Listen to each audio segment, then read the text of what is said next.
40 terabytes of discovery. A blue inflatable pool stained with the proof of a 14-year-old girl's final hours. A Tesla parked 400 feet from a Hollywood Hills mansion, its front trunk turning into a tomb while a rising pop star toured Europe with $1 million smile bolted across his face. What just landed on David Anthony Burke, the singer the internet still types as D4VD, doesn't merely rearrange the story everyone thought they knew. It incinerates the rulebook of celebrity protection that's shielded artists like him for decades, and the embers are still falling. Pull every layer back, every piece of varnish, every press release, every carefully staged radio appearance, and what's underneath looks less like a music career and more like a slow-motion crime scene that took 3.5 years to fully unfurl. Because the prosecutors in Los Angeles County aren't sketching a vague suspicion. They are walking a courtroom, brick by surgical brick, through a path that allegedly begins in January 2022, when an 11-year-old girl named Celeste Rivas Hernandez first crossed paths with a teenager who would later become a Geffen-signed star, and ends inside a black cadaver bag inside a Tesla impounded in a Hollywood tow yard on September 8, 2025. Strip away the music, strip away the platinum streams of romantic homicide, strip away the late-night radio appearances and the Coachella whispers, and what the District Attorney Nathan Hochman walked into a press conference to announce on April 20, 2026 was something no parent should ever have to absorb. First-degree murder with special circumstances. Lying in wait. Murder for financial gain. The killing of a witness. Continuous sexual abuse of a child under 14. Lewd and lascivious acts on a minor. The unlawful mutilation of human remains. Each charge carries enough weight to bury a man under concrete forever, and stacked together, they put the death penalty on the conversation table. Hochman, standing at the podium like a parent more than a prosecutor, said the description he was about to give would not be evidence. The evidence, he warned, would be documents. Testimony. 40 terabytes of the kind of digital fingerprints that don't wash off no matter how many shovels, chainsaws, and pool pump receipts you bury under a fake Amazon name. That fake Amazon name, by the way, was Victoria Mendes. Tuck that into your mental file. It returns later, and when it returns, it carries the unbearable weight of a 14-year-old's body. Here is the precise location where the entire narrative implodes for David. The moment a music career stops being a music career and becomes prosecutorial Exhibit A. Detectives say he and Celeste began a sexual relationship in November 2023. She was 13. He was 18. Their evidence isn't a rumor. It isn't a screenshot from a fan forum. According to the pretrial brief now sitting inside the Law and Crime Plus case file, the photographs themselves describe a child engaged in sexual activity with the defendant. Photographs the prosecution acknowledges constitute child sexual abuse material. Material so legally radioactive it will not be entered into open court, but exists in the discovery and exists in his iCloud. The same iCloud that allegedly preserved text messages stretching through March of 2025, pregnancy references, abortion references, Plan B references, and a single sentence from Celeste that reads like a girl trapped behind glass. All we do is have sex and just hang out. Man, I want more than that for myself. Read that sentence again. Read it slowly. That is a 14-year-old saying out loud that she understands she is being used. That is the voice prosecutors say David then methodically silenced. January 2024. They appear together on a Twitch stream. The casual public placement of an artist and a child who, by every legal definition California recognizes, should never have been within arm's reach of him. The brief escalates from there. February 2024. Celeste's family in Lake Elsinore reports her missing. The Riverside County Sheriff's Department pulls phone records and lands on a number registered to David. On February 17th, they call him. He admits speaking to her on February 13th or 14th. He claims, on the record, that he had no idea she was a minor. That same evening, at 8:15 p.m., Los Angeles Sheriff's deputies arrive at his West Hollywood home for a welfare check. He repeats the same story. He insists he met her once, in person, in November 2023. He insists he didn't know how old she was. Then, in front of deputies, he produces something that quietly detonates his own defense, a yearbook photograph of Celeste, saved on his phone. A yearbook photograph of a child, saved by a grown man. That is the kind of detail that doesn't make headlines but wins juries. 2 days later, Celeste returns home. Her parents do what any parent would do. They take the phone away. They try to insulate their daughter from whatever pipeline has been pulling her out of her own bedroom. And here is where the prosecution's narrative leaves the realm of inappropriate and enters the realm of cold, deliberate predation. David, already informed by Los Angeles deputies that he is dealing with a 13-year-old runaway, allegedly drives to Lake Elsinore, finds a junior high school student in Celeste's class, and hands that student $1,000 to deliver a brand new cell phone to Celeste. A phone he purchased. A phone designed to bypass her parents entirely. A phone designed to keep the line open between a charting musician and a child who hadn't yet started high school. That is not a slip. That is not a poor decision. That is, the prosecution argues, an infrastructure of manipulation being constructed in real time. By summer 2024, the brief alleges, Celeste is spending weekends at his Hollywood Hills home. She's traveling with him to Las Vegas, to London, to Texas, where he introduces her to his family. She is photographed backstage at one of his Los Angeles shows in June. She turns 14 on September 7th. The next day, TMZ surveillance captures her in some kind of altercation in her own neighborhood, a 14-year-old girl already fraying at the seams, a year to the day before her remains would be discovered. By November, prosecutors say the relationship is volatile, then technically broken, and yet the texts keep flowing, the sex allegedly continues, and the entire calendar bends toward April. Now this is where the ground shifts beneath everyone watching from the cheap seats. April 22nd, 2025. Nighttime. Celeste and David are inside a fight that the brief describes in granular text message detail. A fight born from her jealousy over his other women, fueled by the way he had reportedly led her to believe they had a future. She is 14. He is 20. And on this night, according to the prosecution, she snaps. She tells him she is done being a secret. She threatens to expose him, to detonate the relationship publicly, to end his career, to destroy his life. Now consider what is sitting 3 days away on his calendar. April 25th, 2025. The drop date for his debut studio album, Withered. The first full-length project of his life. The rollout he had spent years engineering. The endorsement deals already wired into his name. The 7-figure machine fully ignited. And on the other side of his phone is a 14-year-old girl saying out loud that she is the human grenade who can pull every pin.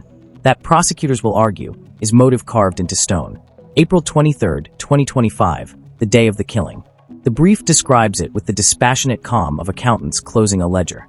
At approximately 8:40 p.m., David allegedly orders an Uber to retrieve Celeste from her Lake Elsinore home and deliver her to his Hollywood Hills residence. Uber records preserve the transaction. They preserve the route. They preserve the timestamp. She arrives at his front gate around 10:10 p.m. 20 minutes later. At 10:30 p.m., David starts texting her phone asking where she is.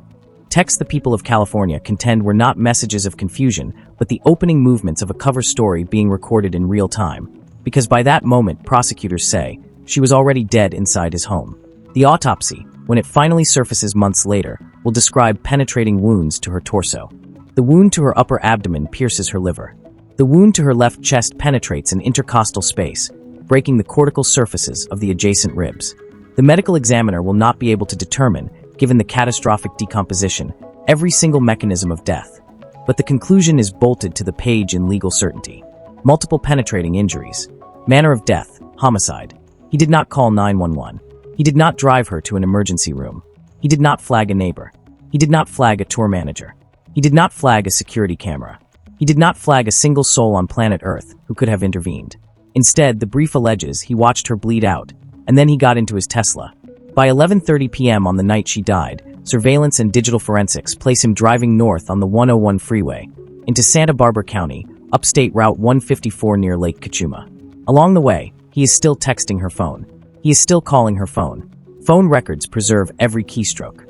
The texts ask where she is. The calls ring out to nothing. Because the person holding the phone they were trying to reach was already deceased, lying somewhere inside his property he had just driven away from. This wasn't grief. This wasn't confusion.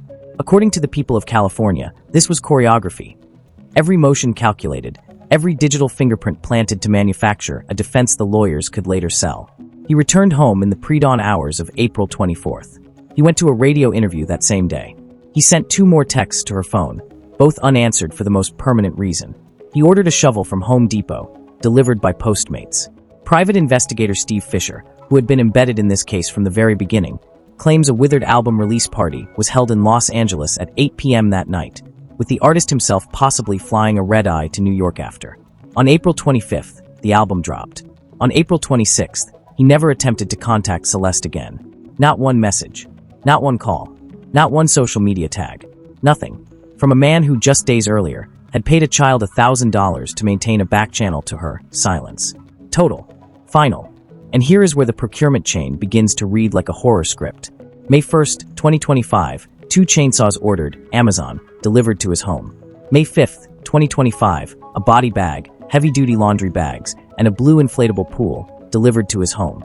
The purchasing name on those orders, Victoria Mendes. The Amazon receipts, preserved. The deliveries, photographed. The pool, blue. The pool, foundational. May 8, 2025. He returns to the same isolated stretch of Santa Barbara County off-state, Route 154, leaving home around 11:30 p.m. He returns again on May 31st. The same patch of earth where Celeste's passport card would eventually be found by a Caltrans worker in January 2026. A piece of plastic that places his alleged disposal trip on a map with coordinate precision. Strip this to the bone and examine what's underneath. A man does not order chainsaws and a body bag and a child's pool in the same week by accident. A man does not register those purchases under a fake woman's name by accident. A man does not drive to the same isolated mountain pass twice, late at night, by accident. These are the actions of someone, prosecutors argue, who knew exactly what he had inside the walls of his Hollywood Hills rental. And the smell becomes its own witness. July 4th, 2025.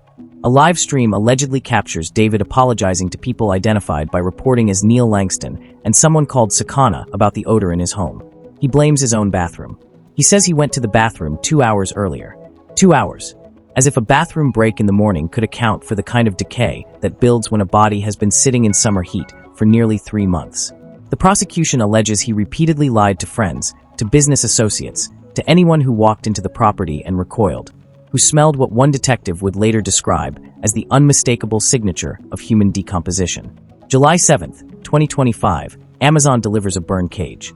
Same fake name, Victoria Mendes. The purpose, prosecutors allege, was to incinerate evidence. July 29th. The brief states David is the last person confirmed by surveillance to drive the Tesla, just before he leaves Los Angeles to begin a global concert tour. He parks the vehicle at 1405 Bluebird Avenue, 400 feet from his front door at 1368 Donhill Place. He locks it. He walks away. And then he steps onto a stage. August 5th, 2025, the Withered World Tour begins in Del Mar, California. He performs. He sings the song he wrote in his teens. He waves to the crowd. He poses for photographs. He boards a tour bus. He flies between cities. He smiles in interviews. He prepares for European dates. His management team handles logistics. His PR team handles narrative. And 400 feet from a house he had just emptied, a Tesla sits under the California sun with what prosecutors will later describe in chillingly clinical language. A black cadaver bag, covered in insects, sitting on top of a garbage bag containing dismembered limbs. Before he ever stepped on that tour bus, the brief says, he had taken what the prosecution calls horrifying measures to dispose of Celeste. He allegedly placed her body inside the blue inflatable pool, the same pool ordered under the fake name Victoria Mendes, to prevent her blood from spilling onto his garage floor. Microscopic blue plastic fragments were later found embedded in her remains by the Los Angeles County Medical Examiner. The LAPD's Forensic Science Division Trace Analysis Unit analyzed those fragments. Their expert was able to make a physical fit match, the kind of forensic match that snaps two pieces of evidence together like a jigsaw between those fragments and the surface of that exact pool. To distance himself from her, prosecutors allege, he amputated her left ring finger and her left pinky finger, because her ring finger carried a tattoo of his name. Her fingers have never been recovered. He placed her head and torso into the cadaver bag. He placed her limbs into a garbage bag, which he allegedly tucked into the front trunk of the Tesla, laying the cadaver bag on top. And then, for weeks, possibly months, he left her there, inside a parked car, 400 feet from his front door, while he flew across continents performing songs about heartbreak. August 27th, 2025, Fox 5 reports the tires of the Tesla were marked by parking enforcement, the first official sign that someone had noticed the vehicle hadn't moved. September 3rd, a parking citation issued. September 5th, the Tesla was finally towed and impounded at a Hollywood tow yard. And on September 8th, 2025, one day after what would have been Celeste's 15th birthday, the manager of that tow yard noticed something that no human being should ever have to encounter. Flies circling a parked vehicle. The smell of decay leaking from a sealed front trunk. He called the LAPD Hollywood Auto Detectives. Departmental resources traced the registration. The Tesla belonged to David Anthony Burke. Detectives opened the front trunk. They found a black cadaver bag covered in insects. They opened it. They found a severely decomposed head and torso. They found a garbage bag beneath it containing dismembered arms and legs. They could not find the ring finger. They could not find the pinky finger. They were missing, precisely as the prosecution would later allege he had planned. He was on tour the night they opened that trunk. He was performing in Minneapolis at the Fillmore on September 9th. The investigation, however, had quietly become a hurricane he could no longer outrun. September 16th, 2025. The Los Angeles County Medical Examiner positively identifies the body as Celeste Rivas Hernandez through dental records. Investigators note a tattoo on her index finger reading SH, strikingly similar to a tattoo David himself reportedly carries. September 17th, robbery homicide detectives execute a search warrant on his $20,000 a month rental property at 1368 Don Hill Place. Inside the garage, the brief alleges, they discover the kind of evidence that doesn't require imagination. The inflatable pool, sliced with multiple linear cuts. Biological samples, tested, returning positive for blood. DNA analysis matching Celeste's unique genetic profile. The garage had become its own crime scene museum, every surface allegedly preserving the architecture of what had unfolded. September 19th, the rest of the tour canceled. September 23rd, David transfers ownership of his Texas home to his mother. Multiple Texas properties allegedly shuffled in the same window, some on September 18th, some on September 22nd. The question that hovers over every one of those signatures: was this a financial maneuver, or was this a man feeling the walls close in, preparing to insulate his family from the assets prosecutors might one day come looking for? September 25th, Celeste's body is released to her family. September 29th, her death certificate lists her cause of death as deferred, her manner of death as pending. The LAPD issues a statement saying the cause and manner of death have not yet been determined, that her body was found in the front trunk of a Tesla registered to David Burke, that she may have been deceased for several weeks before discovery. The internet erupted in confusion. How could a body be found inside a celebrity's car and no one yet face charges? The procedural mechanics of a homicide investigation, especially one this forensically complex, are not designed for the speed of TikTok. They are designed for the speed of conviction. And every silent week was another week of evidence quietly assembling itself into a closed circle around him. In October 2025, the New York Post reported David had retained celebrity criminal defense attorney Blair Berk. By November, sources said he was no longer cooperating with the investigation. On November 21st, a court, petitioned by the LAPD, placed a security hold on the medical examiner's findings, sealing the cause and manner of death from public release. The chief medical examiner, Dr. Odi Akpo, publicly objected in a statement that read like a quiet courtroom flare. He noted that security holds initiated by law enforcement were virtually unheard of in other counties, and has not been proven to improve outcomes in the legal system. He spoke of transparency, of community trust, of dismantling the very practice he was now being forced to participate in. The friction between the medical examiner's office and the LAPD became a sub-narrative of its own, one the defense will absolutely weaponize when this case finally enters open court. December 9th, 2025, the medical examination on Celeste is completed. The summary describes multiple penetrating injuries, full-thickness dismemberment of all four extremities, multiple defects whose etiology cannot be determined due to severe post-mortem changes, trace levels of ethanol, likely a byproduct of decomposition rather than ingestion, presumptive positives for benzodiazepines and methamphetamine and MDMA in her system. The cause of death, multiple penetrating injuries. The manner of death, homicide. Sealed away from the public, but locked into the case file, waiting for its courtroom debut. That same month, whispers begin leaking out about grand juries. Plural. Reportedly 3 of them, hearing evidence in the Celeste Rivas Hernandez case. David's manager, Robert Morgan Roth, allegedly testifies. In a hallway during a break, TMZ reports, he tells someone the Deputy District Attorney Beth Silverman was very pushy about why no one had called the police. He allegedly added that he felt like I didn't have the responsibility to do that and just wanted to continue with the tour. Tuck that sentence next to the words Victoria Mendes in your mental file. 2 names, 2 confessions of priority. The artist's career protected. The child's death ignored. January 17th, 2026, a Caltrans worker, doing routine maintenance along State Route 154, finds Celeste's passport card. The same stretch of road David allegedly visited on April 23rd, May 8th, and May 31st of 2025. A piece of plastic that draws a straight forensic line between a man's mountain drives and a child's stolen identity. January 22nd, 2026. David's purported friend Neil Langston is arrested in Montana, reportedly at his mother's house, on what's described as a failure to appear as a witness. Local police assist the LAPD. February 4th, TMZ reports Langston appears in a Los Angeles courtroom to testify before the grand jury, but for only 30 to 40 minutes. The brevity ignites speculation. Was it an immunity deal? Did he plead the fifth? Did he give up everything in a single white-knuckled hour? The answer, prosecutors are not yet ready to share, but the questions will return. February 2026, David's father, his mother, and his brother challenged subpoenas requiring them to travel to Los Angeles to testify. A Texas court denies the petition. In a court hearing that should have stayed quiet but didn't, an assistant district attorney for Waller County, Texas, named Bennett Dudson, delivered the kind of sentence that prosecutors quote at trial. "I would say if a car with a dismembered, decomposing body is registered to your home address, that is something you should expect to be questioned by the authorities about." The room fell silent. The transcript made it clear, for the first time on the public record, that there was indeed a murder investigation into Celeste's death, and David was its sole target. March 13, 2026, Neil Langston posts a series of private Instagram stories. He claims he is legally fine in every way.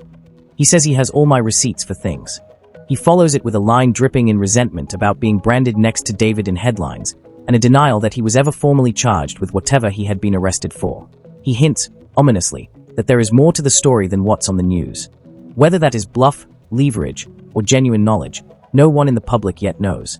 But every grand jury witness who survives the box leaves something behind in the transcript, and Langston left something behind. April 16, 2026, David is arrested. Armed personnel remove him from a Hollywood Hills home located just over a mile from the tow yard where Celeste's body was discovered. He had been radio silent for 7 months. No public appearances. No interviews. No statements through his label. The man whose voice once dominated late-night car rides and TikTok edits had become a ghost inside his own city. Until armed officers walked him out a door. He was arrested. He was not formally charged that day. The grand jury never officially indicted him. Instead, the case will move forward through a preliminary hearing, where a judge, not a jury, will determine whether the evidence supports probable cause to push toward trial. April 20, 2026, Nathan Hochman, the Los Angeles County District Attorney, steps to the podium. He announces the charges: first-degree murder, special circumstances of lying in wait, financial gain, and the killing of a witness, continuous sexual abuse of a child under 14, lewd and lascivious acts, mutilation of human remains, the maximum sentence, life without parole, or the death penalty, a decision the office will hold until later. Beside him, in a courtroom soon after, defense attorney Blair Berk delivered the only counterpunch yet on record. "We believe the actual evidence will show David Burke did not murder Celeste Rivas Hernandez, nor was he the cause of her death. And we would like to be able to have the evidence come into the light of day at the earliest opportunity in order to establish that." The prosecution's response, delivered by Beth Silverman, was a wall, 40 terabytes of discovery, sealed grand jury transcripts requiring motion practice to obtain, a sealed coroner's report requiring its own court order to unlock. The defense, in other words, would not be sprinting toward a preliminary hearing in 10 days. There was simply too much. April 21, 2026, Celeste's family broke their silence. Their statement read like a letter written through tears. They thanked the LAPT. They thanked the district attorney's office. They thanked the people of Lake Elsinore for their support. They described their daughter as a beautiful, strong girl who loved to sing and dance. Every Friday night, they wrote, was movie night. They spent wonderful times together. She always told them she loved them. They miss her deeply. All they want is justice for Celeste. Pull every layer back and examine what's underneath that statement, and what you find is the lived weight of a family who buried a child in pieces because a man, the prosecution argues, treated her like inventory. April 22, 2026, the medical examiner's report is finally released. Dr. Akpo issues another statement, a quiet thunderclap of professional dignity. He says, after several months, he is grateful the information can now flow to the public and to the family. He notes how unfathomable it is that they had to wait this long. He thanks the partner agencies for filing the order to lift the seal. The community, he writes, deserves transparency, not as ceremony, but as prevention. April 23, 2026, in a follow-up court hearing, prosecutors reveal there is what they describe as a significant amount of child pornography on David's devices. Devices, plural. The preliminary hearing is set for May 1, April 29, 2026. The pretrial brief, the document that has become the spinal column of this entire narrative, is officially released. The preliminary hearing is continued to May 26, April 30th. The death certificate is amended to state that whether Celeste was pregnant at the time of her death is unclear. The medical examiner's report contains nothing concrete suggesting she was, but the texts about pregnancy, abortion, and Plan B were so persistent in the discovery that authorities, in forensic death investigator Joseph Scott Morgan's words, had no choice but to mark the question as open. May 12, 2026. The court continues the preliminary hearing once again, this time to June 29th. A status conference is set for June 17th. The reason is simple. The volume of evidence, 40 terabytes, Mountains of digital forensics, sealed transcripts, search warrant returns, DNA results, cell tower data, Uber records, Amazon orders under fake names, is so vast the defense cannot possibly review it within the standard 10-day window. The system, designed for ordinary cases, is straining to absorb the weight of one that is anything but ordinary. Examine this entire timeline as a single, continuous act, and what you see is not a love story corrupted, not a relationship turned tragic, not a man who panicked after a bad night. What the prosecution is constructing is a portrait of a predator who allegedly cultivated a child for years, killed her on the eve of his commercial breakthrough to silence her threat to his career, and then turned his garage into a workshop of dismemberment while ordering tools online under a fake woman's name. The defense will fight every word of that. Blair Berk will surface every weakness, the sealed reports, the friction between the medical examiner and the lapped, the brevity of Neil Langston's grand jury appearance, the gaps inevitable in a body so badly decomposed that the autopsy itself describes its findings as limited. She will ask whether the chain of custody on every piece of evidence is bulletproof. She will ask whether the search warrants were issued on probable cause that holds up under appellate scrutiny. She will ask whether the prosecution's portrait of motive, career protection, is sufficient to leap the constitutional bar required for special circumstances. She will ask whether the photographs, the texts, the Uber records, the Amazon orders, and the trace fragments can survive a defense attack on each individual rung of evidentiary ladder. She is one of the best in the country at exactly this kind of demolition. Beth Silverman, meanwhile, has the kind of resume that prosecutors build careers on. She has already convicted defendants in cases the city of Los Angeles considered unwinnable. She is meticulous, surgical, and famously unrelenting. She walked into a hallway, according to Robert Morgan Roth's reported testimony, and pressed him so hard he was still complaining about it on a courthouse bench during a break. That is not the kind of prosecutor a defendant wants opposite him in front of a jury. And somewhere underneath all of it, the only voice no one will ever hear in this case is Celeste's. A 14-year-old who, according to her own family, loved to sing and dance. Who, according to her own text messages, knew she deserved more than what was being offered to her. Who, according to the surveillance footage from a liquor store in Lake Elsinore on March 19, 2024, was once a girl in a black hoodie and white pants running down a street in her own neighborhood, a child trying to escape something the rest of the world wouldn't see for another year and a half. What just landed on David Anthony Burke does not merely change the way fans will hear romantic homicide. It detonates the entire genre of celebrity true crime, because there is no version of this story, no defense theory, no plea deal, no acquittal scenario, that returns Celeste to her family. There is only the wreckage of a child's life, the wreckage of a young man's career, and the wreckage of the protective machinery that the prosecution will argue allowed him to operate in plain sight for years while a 14-year-old's body sat decomposing 400 feet from his front door. 68 days.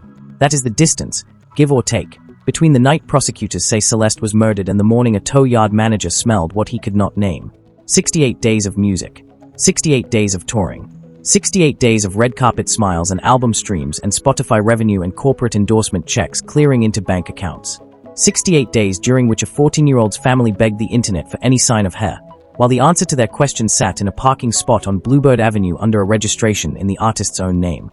That is the math the district attorney will present. That is the math the defense must dismantle.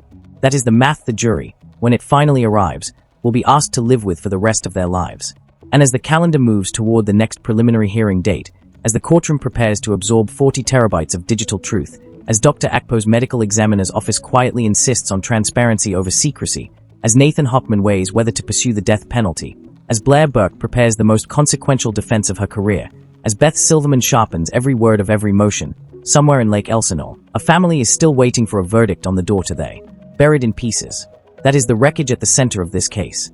Not the chainsaws. Not the cadaver bag. Not the burn cage. Not the fake name on the Amazon receipts. Not even the album that dropped 2 days after a 14-year-old allegedly bled out on a garage floor. The wreckage is a girl who said, in her own words, "I want more than that for myself." And a courtroom in Los Angeles is now the only place left where the world will find out whether the man she said it to will be held accountable for making sure she never got it. This story is far from finished. The preliminary hearing on June 29th will determine whether the case moves toward trial. If it does, every page of the 40 terabyte mountain becomes a potential weapon, for both sides. If the defense succeeds in suppressing key evidence, the prosecution's airtight narrative develops fractures. If the prosecution holds the line, the defense is staring down a wall built from iCloud screenshots, Amazon receipts, Uber records, cell tower pings, DNA matches, blue plastic fragments, surveillance from a liquor store, a yearbook photograph saved on a phone, $1,000 handed to a child to maintain a back channel, and a manager's hallway admission that he chose the tour over a phone call to law enforcement. Every single one of those threads has the potential to either harden into conviction or unravel into reasonable doubt. The next 12 months will determine which. What is not in doubt, what no judge, no jury, no defense theory, no plea bargain will ever change, is that on September 7, 2025, Celeste Rivas Hernandez should have been turning 15 years old surrounded by her family. Instead, she was lying inside a black cadaver bag in the trunk of a Tesla parked under a California sun, 400 feet from the front door of a man currently charged with her murder. That fact does not require a verdict to be true. That fact has already been entered into the record of the world. And whatever the courtroom decides next, that record cannot be erased. It can only be answered. The answer is coming. June 29th is no longer a hypothetical. It is a hinge. And every figure orbiting this case, David, Blair Berk, Beth Silverman, Nathan Hochman, Neil Langston, Robert Morgan Roth, Dr. Akpo, Steve Fisher, and the family of Celeste Rivas Hernandez, knows that what enters that courtroom on that date will define everything that follows. Whether the prosecution's case is overwhelming enough to survive Blair Berk's machine is the question that will haunt every courtroom appearance from this point forward. Berk does not lose by accident. She wins by surgically dismantling probable cause, by exposing every hairline crack in chain of custody. David will face the rest of his life in a courtroom. Celeste's family will face the rest of theirs in a house with one fewer chair on movie night. Stay with this story. Because the door has been opened, and there is no closing it now.